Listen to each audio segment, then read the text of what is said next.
everyone, and welcome back to Camera West TV. Today we are going to take a look at the Zoom H5, which is a versatile yet powerful audio recorder.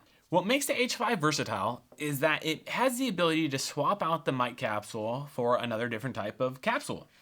For instance, if the included XYH-5 Mic capsule isn't what you need, you can pick up a variety of 6 different capsules that Zoom makes.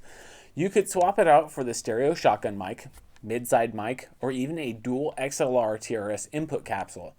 With the Input Capsule, that allows you to attach a total of 4 XLR microphones to the Zoom H5. But if you're good with the included XYH-5 Mic capsule, it has you covered by recording up to 140 decibels, keeping your levels under control. A nice feature of the included XYH-5 is that the microphone capsules are shock mounted, which helps reduce vibration and handling noise.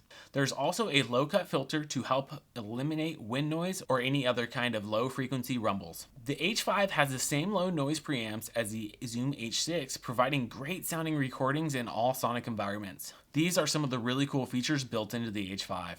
Have you ever been in a situation where you scrambled to hit the record button as the event you're covering starts unexpectedly? The H5 will automatically record 2 seconds of audio prior to hitting the record button. If you're only recording in 44.1 or 48 kilohertz audio, there is a backup record function that records a duplicate set of tracks with 12 decibel less gain. This can be useful in the event you peak your levels and they clip. You can even set the device to automatically stop and start recording at predefined sound levels.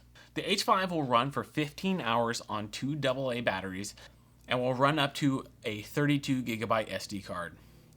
The Zoom H5, just like the other handy recorders in Zoom's lineup, will record up to 24-bit 96 kHz audio. It is also capable of producing BWF compliant WAV and a variety of different MP3 formats. Well, this has been the Zoom H5. Let me know what you guys think about this down in the comments below. Subscribe to the channel if you haven't already. Well, this is Adam, and I'll see you next time.